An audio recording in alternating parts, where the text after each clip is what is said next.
Poder estar aqui, né? A pastora disse que a pregadora ia chegar de avião. Eu, vim ali no meu festinha, que é uma festa. O avião, quem sabe futuramente, onde Deus nos levar, né?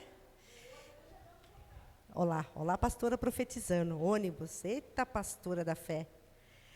Eu convido você a ficar de pé, para que você possa receber a palavra poderosa do Senhor. A Bíblia diz, põe-te de pé e eu falarei contigo, né? Então, nós vamos ficar de pé para receber a palavra do Deus Todo-Poderoso. A palavra que é vida.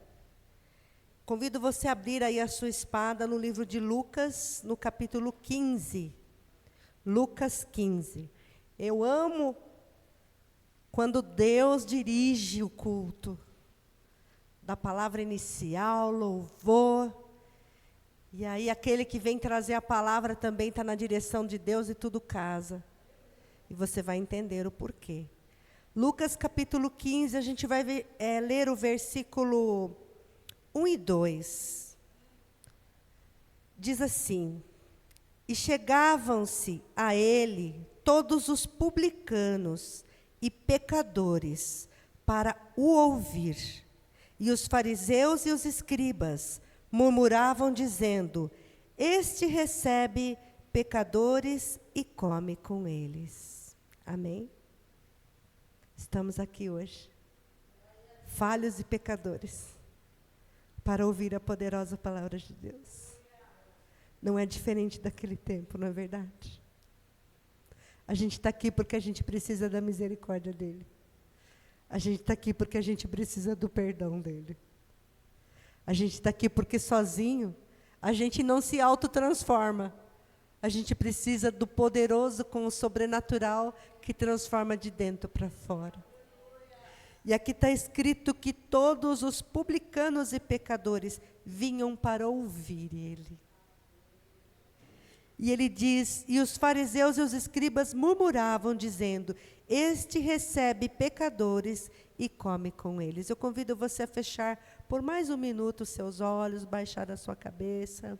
Querido Espírito Santo, aqui estamos nesta noite, pecadores e falhas, necessitados desta poderosa palavra, que pode transformar nossas vidas, que pode nos santificar, que pode nos moldar e que pode nos levar para o centro da sua vontade nesta noite. Espírito Santo, assim como naquele dia, aquelas pessoas vieram para ouvir Jesus, nós estamos aqui para te ouvir. Fala conosco, Espírito Santo, através da palavra. Abre o nosso entendimento.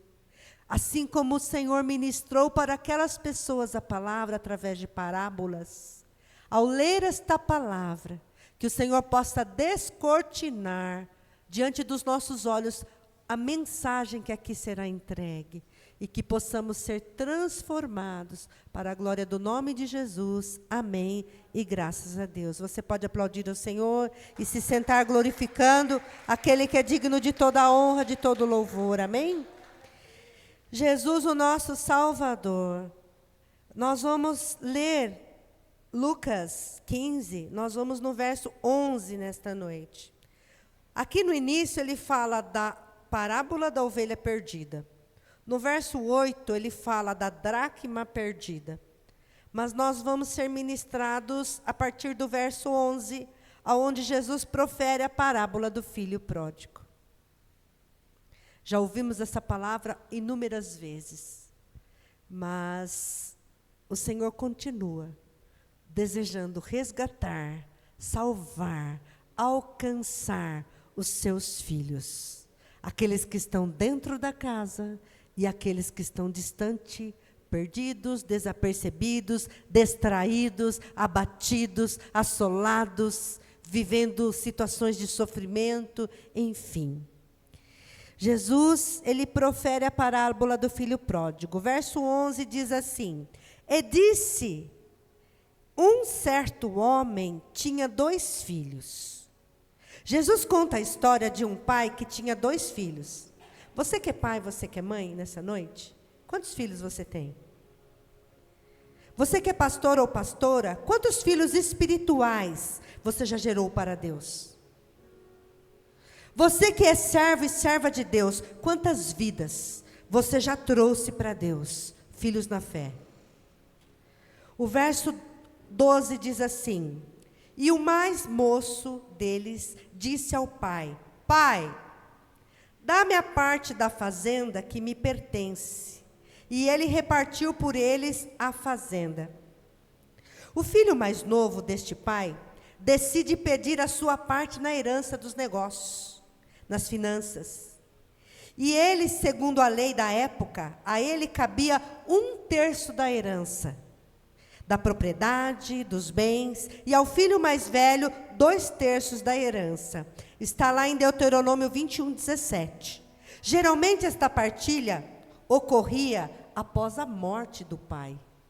E esse filho mais moço pede a parte dele, tendo seu pai vivo. Logo, pedir, exigir esse direito em vida para o pai era uma afronta, um desrespeito imenso, uma demonstração de arrogância, falta de consideração pela autoridade do seu pai, como chefe daquela família. No caso da igreja de Deus, Deus é o pai, e todos os filhos que foram comprados com o sangue de Jesus. Os pastores cuidam de nós aqui nesta terra. Devemos honrar e, ao virar as costas e ir embora após todo o cuidado e após receber cada dádiva de Deus Pai, é um sinal de ingratidão. Tipo, eu sei como eu quero viver a minha vida. Ninguém tem nada a ver com isso. É mais ou menos isso que se faz quando se vira as costas e vai embora.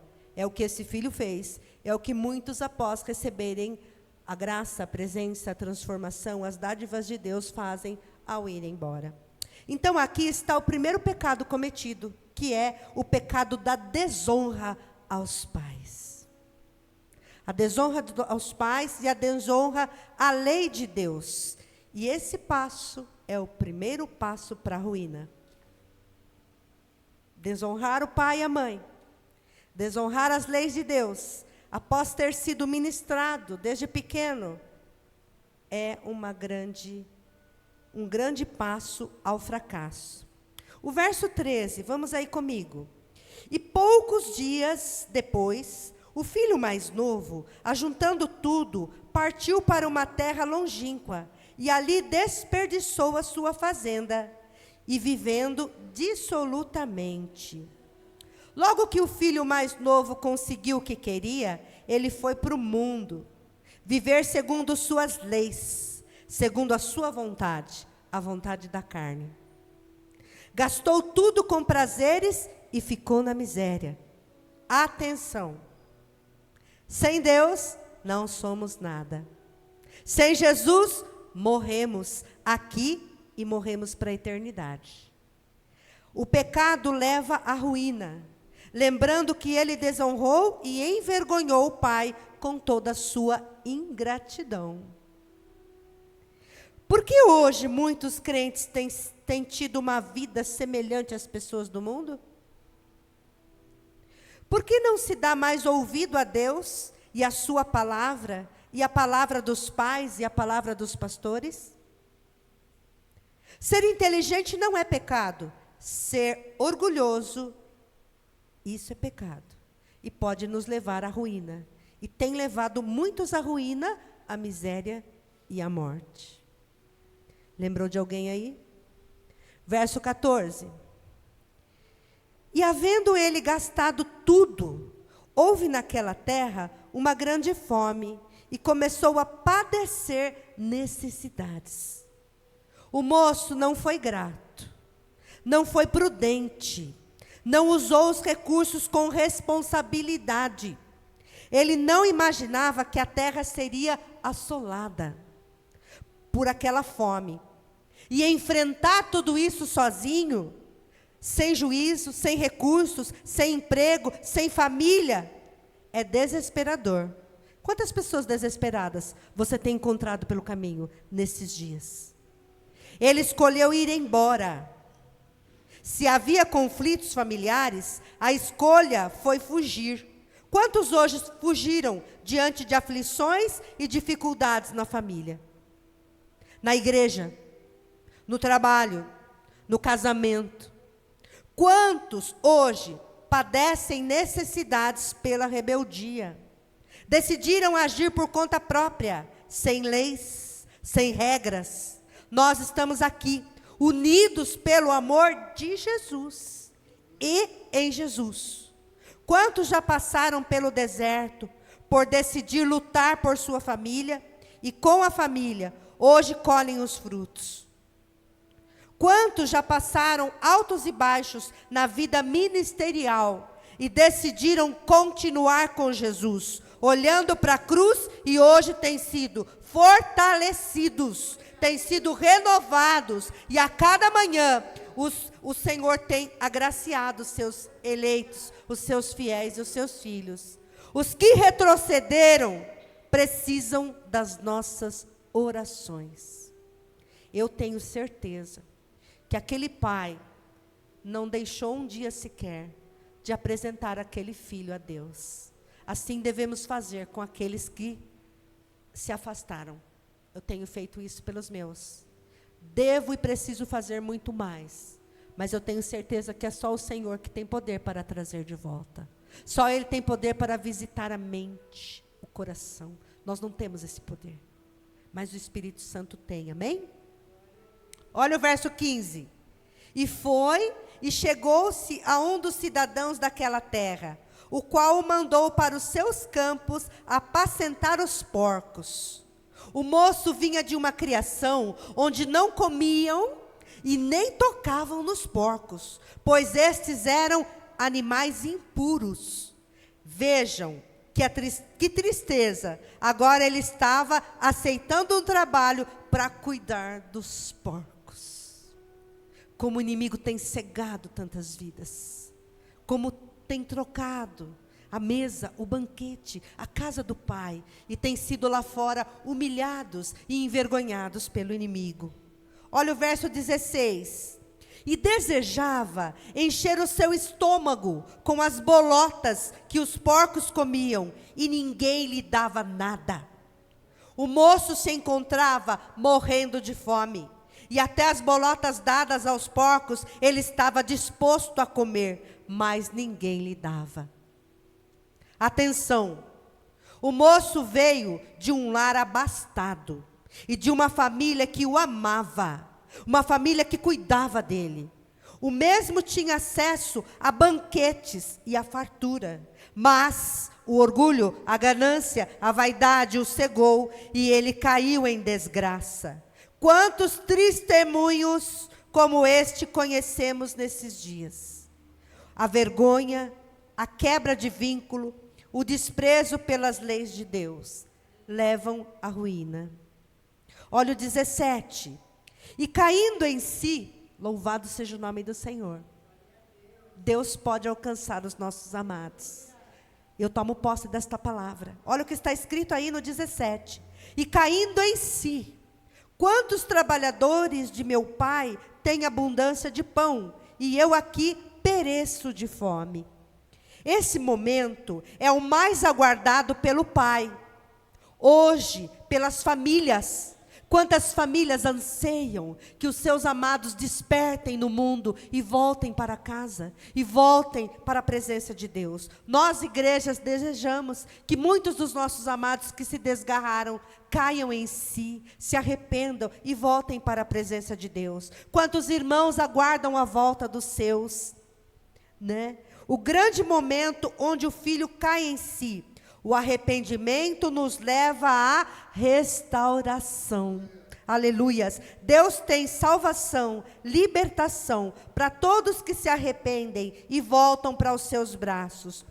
O moço se lembra de como o pai o tratava e de como o pai tratava os seus trabalhadores com fartura de pão, e ele desprezou tudo isso. Hoje, na casa de Deus, temos família, temos cuidado, temos provisão, temos paz, temos alegria, temos prosperidade, na obediência e na sabedoria da palavra de Deus. Amém? Nós somos abençoados, somos amados e cuidados pelo Senhor. Isso na nossa mente vai nos ajudar a chegar ao grande dia que nós cantamos no último louvor aqui, aonde estaremos com o Senhor, além do Rio Azul. Amém? Nós estamos no melhor lugar, estamos no lugar certo. Olha o que diz aí o verso 18. Levantar-me-ei e irei ter com o meu pai, e dir-lhe-ei: Pai, pequei contra o céu e pequei contra ti. Oh, meu Deus, que momento foi esse? Que momento foi esse? Deste moço chegar ao ponto do arrependimento.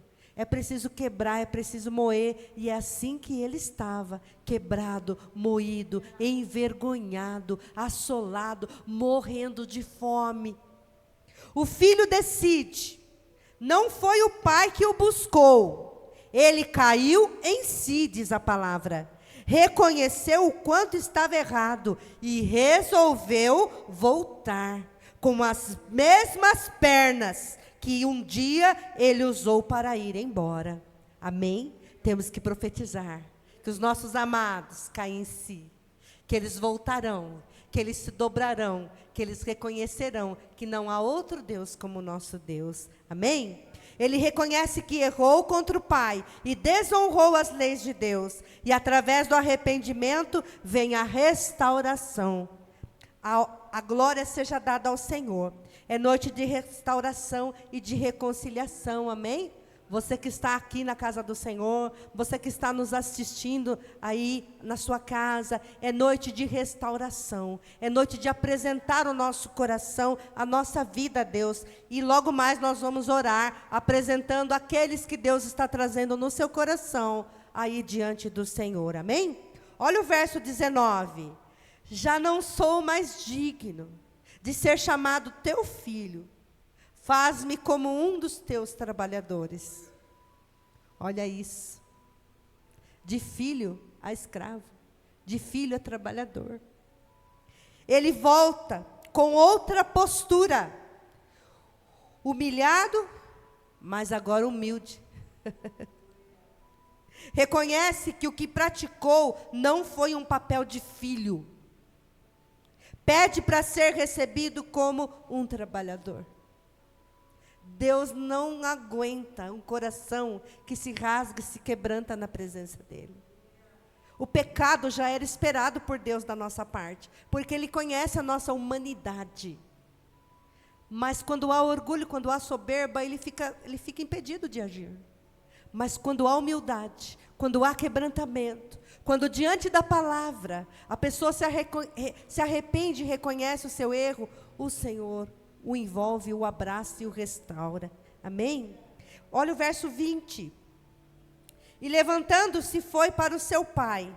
E quando ainda estava longe, viu seu pai e se moveu de íntima compaixão. E correndo, lançou-lhe o pescoço e o beijou. Glória a Deus.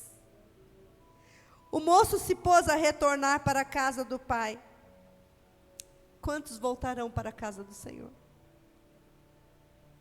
Tem muitos para voltar. Eu digo, Senhor Maranata, vem logo, Senhor, está difícil, está complicado de aguentar, dias muito difíceis, muita maldade sendo praticada, muita gente sofrendo ao nosso redor. Vem logo, Jesus. Mas para Ele vir, ainda é necessário que muitos voltem.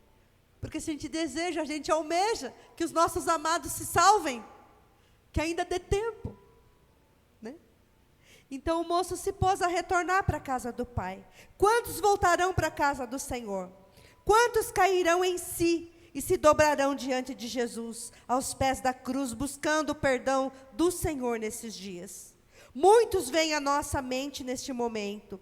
Deus tem salvação e reconciliação para todos que se decidirem voltar para a sua presença.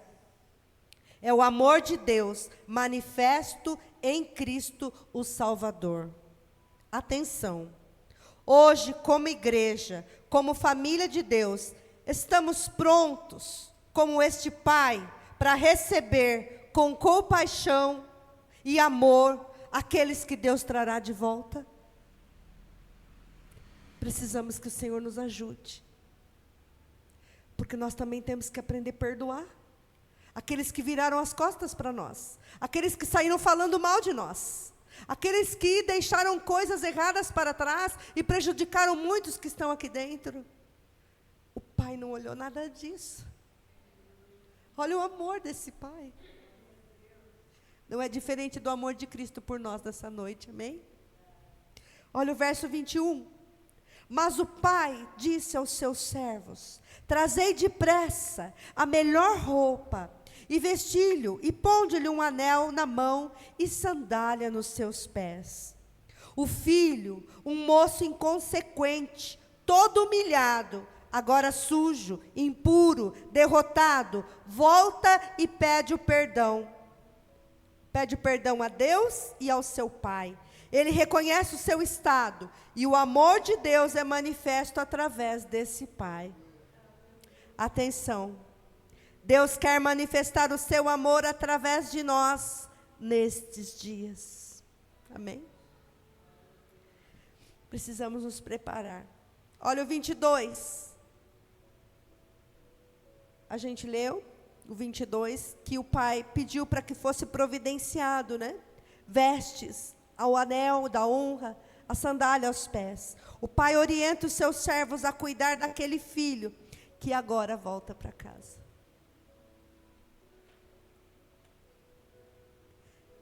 A gente está pronto para cuidar daqueles que voltarão? A melhor roupa, a melhor veste, o melhor anel. O anel representa a honra, as sandálias nos pés, a miséria ficando para trás. Agora o filho, aquele que recebe a Cristo, recebe o poder de ser chamado filho de Deus. Israel, povo eleito, todo ser humano foi criado por Deus. Nós somos a igreja, os gentios, adotados e comprados pelo sangue de Jesus. Isso é muito poderoso. Olha o 23, a gente já está encerrando. E trazei o bezerro cevado, e matai-o, comamos e alegremo-nos. Mandou o pai trazer o bezerro cevado, para matar, servir, celebrar a vida que volta, aquele que estava perdido e foi resgatado. Olha o 24, porque este meu filho estava morto, e reviveu. Tinha se perdido e foi achado. E começaram a alegrar-se.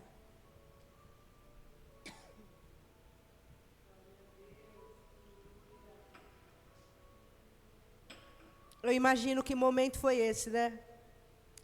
Todo o povo observando, os familiares observando. Jesus morreu por nós. Nós, sem Jesus, estávamos mortos. Jesus nos trouxe a uma vida com o Pai, na casa do Pai, na mesa do Pai, nos braços do Pai, vivendo a provisão do Pai, a prosperidade do Pai. E somos convidados a viver e se alegrar, celebrar, aqui e na eternidade, com o Pai, o Filho e o Espírito Santo. Amém? Atenção, vamos observar e aprender com este Pai, que não humilhou o Filho, não cobrou os bens desperdiçados, não xingou, não amaldiçoou, acolheu e perdoou, cuidou do Filho que voltou para casa. Que o amor de Deus Pai transborde em nossos corações pelas almas perdidas e desgarradas que voltarão em nome de Jesus. Temos que vigiar em nosso falar e em nosso agir e não atrapalhar o projeto de Deus de salvação e reconciliação dos feridos. Amém? Fique de pé e vamos orar. Amém?